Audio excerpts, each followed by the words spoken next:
ایک وقت کی بات ہے، نیلم ندی کے کنارے ایک جنگل تھا۔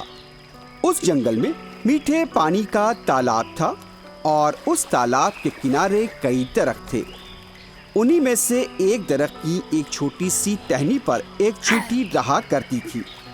ایک دن اس جنگل میں بھیانک طوفان آیا اور طوفانی ہواؤں سے چیونٹی کا آشیانہ بھی اجڑ گیا اور وہ خود ندی کے پانی میں گر گئی۔ اس تالاب سے نکل کر کنارے پہنچنے کی چیونٹی نے بہت کوشش کی، لیکن اس کی پوری کوشش ناکام ثابت ہوئی۔ کچھ ہی دیر میں جنگلی ہاتھی پانی پینے کے لیے تالاب کے پاس پہنچا۔ ہاتھی اپنی سونڈ سے پانی کھینچ کھینچ کر پی رہا تھا۔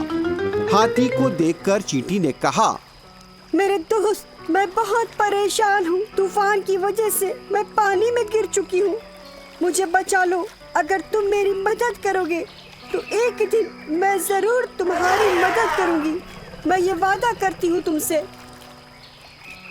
پریشان حال چیونٹی کی درخواست پر ہاتھی ہنسنے لگا اور اس نے کہا، تم تو اتنی چھوٹی ہو، تم کیا میری مدد کر پاؤ گی؟ جنگل میں سب سے بڑا ہوں اور سب سے چھوٹی تم ہو، تم کیسے میری مدد کر سکتی ہو؟ تم مجھ سے مذاق کر رہی ہو۔ ہاتھی نے کہا تو چیونٹی نے جواب دیا، ہاتھی بادشاہ مہربانی کیجئے، میری مدد کرو، مجھے یہاں سے نکالیے، اللہ تعالیٰ تمہیں ثواب دے گا۔ چیونٹی کی طرف سے کی گئی درخواست کے بعد ہاتھی نے بہت ہی فخر سے کہا، ٹھیک ہے، میں نکالتا ہوں تمہیں۔ یہ کہہ کر ہاتھی نے چیونٹی کو اپنی سونڈ پر اٹھا لیا اور اسے کنارے تک پہنچا دیا۔ چیونٹی نے ہاتھی کا شکریہ ادا کیا اور وہاں سے چلی گئی۔ کچھ دن بعد شکاریوں کی ایک ٹولی ہاتھیوں کا پیچھا کرنے لگی۔ یہ ٹولی ہاتھی کے دانت نکالنے کے لیے جنگل آئی تھی۔ ہاتھی شکاریوں سے بچنے کی کوشش کرنے لگے۔ شکاری جب ہاتھیوں کو پکڑنے میں ناکام ہو گئے تو انہوں نے تالاب کے پانی میں زہر ملا دیا تاکہ ہاتھی اسے پی کر مر جائیں اور وہ آسانی سے ہاتھی کے دانت نکال لیں۔ دوسری طرف درخت پر بیٹھی چیونٹی نے شکاریوں کو زہر ملاتے دیکھ لیا اور جس ہاتھی نے چیونٹی کی مدد کی تھی وہ بہت تیزی سے تالاب کی طرف پانی پینے کے لیے آیا، لیکن اسے دیکھ کر چیونٹی چیخنے لگی اور اس کے قریب جا کر کہنے لگی، میرے دوست، یہ پانی مت پیو، شکاریوں نے اس پانی میں زہر ملا دیا ہے اور پانی زہریلا ہو چکا ہے۔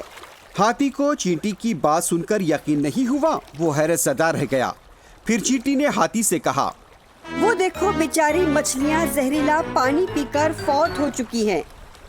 یہ سنتے ہی ہاتھی تالاب کا پانی پیے بغیر الٹے پاؤں چلا گیا اور وہ شرمندگی کے ساتھ چیونٹی کے پاس پہنچا اور ندامت کے ساتھ اس سے کہنے لگا، میری دوست، اس دن میں نے تمہاری توہین کی، تمہیں حقیر سمجھا۔ میں اپنی غلطی پر شرمندہ ہوں، مجھے معاف کرنا۔ اگر تم نے مجھے پانی پینے سے نہیں روکا ہوتا تو میں مر جاتا۔ میں ہمیشہ تمہارا شکر گزار رہوں گا۔ بچوں، اس لیے ہمیں کسی کی بھی توہین نہیں کرنی چاہیے اور نہ ہی کسی کو حقیر سمجھنا چاہیے۔ چھوٹے ہوں بڑے ہوں، سبھی کا احترام کرنا چاہیے۔ ہاتھی کی طرح غرور سے بات نہیں کرنی چاہیے۔ Hi kids! Hope you liked the video. Subscribe for more videos. Visit us in Facebook